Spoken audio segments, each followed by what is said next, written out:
as an Eastern European, I just do not understand Western morality. It baffles my brain. Okay, so if something existed for more than 10 years and society didn't implode, we don't see the corpses, why is it that now it's not okay? Like, was it okay 6 years ago, and now we decide, no, can't have that? And by the way, like, this is over visual things, right? Like light emitting from your monitor, and it's like, nope.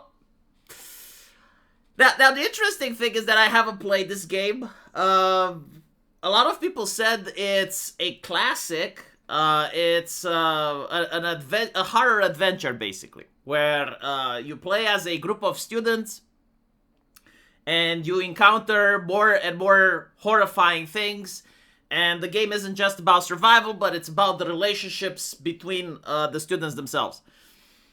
And so, because they are les mineurs, nothing bad should happen to them, right? Because if you consume content where bad things happens to les mineurs, you're fucked up in the head, because obviously you want that to happen in real life.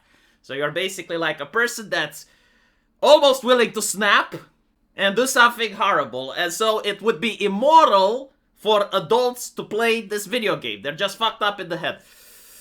The reality is a little bit more complex, though. It's not a decision that's necessarily made by one entity. Like, in 2025, the censorship industrial complex is so ironclad and so profitable that it's coming from multiple angles, and it's absolutely destroying Western art. If you don't believe me, just look at the type of art that came from the West 20 years ago and compared to the shit that's coming out now. Like, everything that's coming out now is a sequel, a remake, sanitized bullshit, because it's safe, right? If you actually invest money into something original or to something risky, you can actually end up not being able to sell it. And so most people that have talent, they're fleeing for Asia. Like, they would rather work for communist China and make shit over there and actually exist in an environment where they at least know what is and isn't allowed. Because the thing is, like, in the West, I would never think that this game would be considered problematic. Like, it's an edgy game, right? But there was a place for edgy art in Western entertainment. Like, we did have the Human Centipede.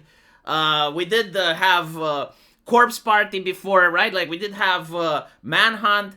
Like, there was a place for art that wasn't for everyone.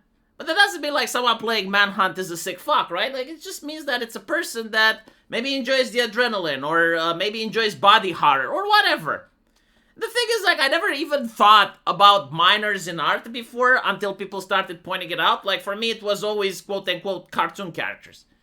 And not to mention, I'm wondering, like, what about the teenagers themselves? Like, right now, I think if you want to make heterosexual romance story that takes place in high school, and the couple ends up getting married, and you also allow a little bit of fan service, that's banned. And I'm thinking, like, okay, so, like, what are 16-year-olds supposed to watch? Because usually, like, people watch stuff their own age. Like, when I was growing up, I was watching Sailor Moon, and Sailor Moon has fan service. And you're basically saying that young people should watch The Young and Restless.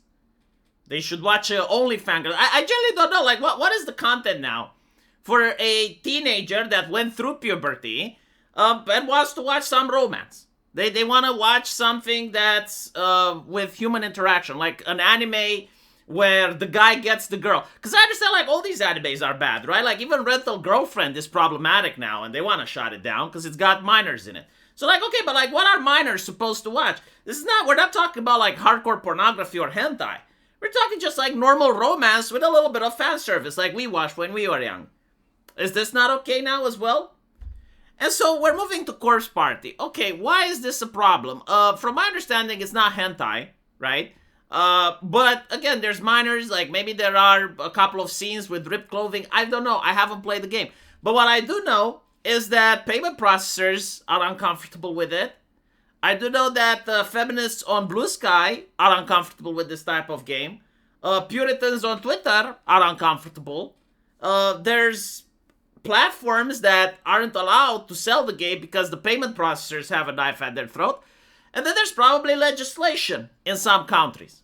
Like, for instance, we saw with Norway, we saw with Ireland, we saw with many other European nations that, again, they treat these types of content as if they're the real thing, right? So, again, I assume that people that are criminals, they're not wasting their time with this. They might as well just go for the real thing because the punishment is still the same crime, right? It's fucked up. It really is. But what can you do?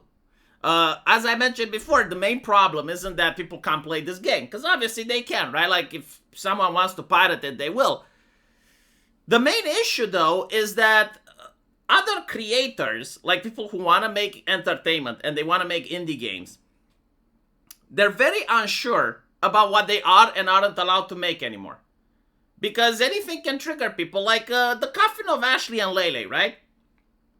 Would anyone have believed that it would cause a shitstorm and the author themselves would basically go into hiding? Because, like, what? It has, like, a scene that talked about incest. And this is, like, in the same time period where Game of Thrones comes out, and Game of Thrones was really big on incest. I mean, one of the main themes was Cersei and her brother. So you generally, like, don't know what's allowed and what isn't, right? It's like, well, the crowd decides. If you're into a scandalum, you done fucked up. And that can work if you're not investing money into the project. But when a video game takes like 3 or 4 years to make, and it sometimes costs more than $100,000, the way of foreseeing what's going to be proper and not 3 years in the future is impossible. And this is why, like, most people don't take a risk. And so the only people benefiting from it are the AAA companies.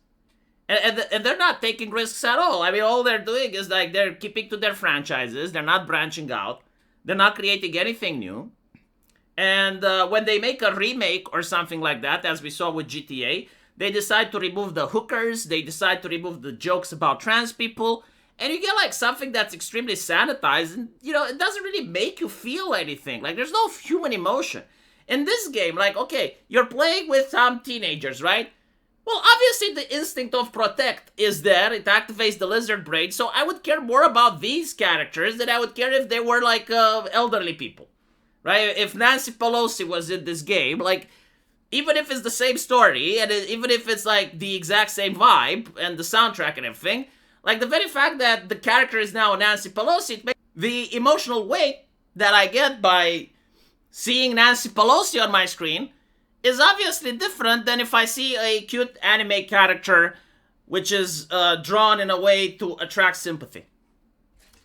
But still, you know, I guess eventually this nonsense is going to pass. Usually moral panics and purity spirals like this don't last longer than 3 years. And so, just wait a little bit more. You know, eventually they're going to move on to some other shit. I see the furries are laughing. Stop laughing, because you may be next. You know, I already saw payment processors starting to treat furry as bestiality, so. Let me know what you guys think, though. And as usual, I will see you in the comment section. Take care.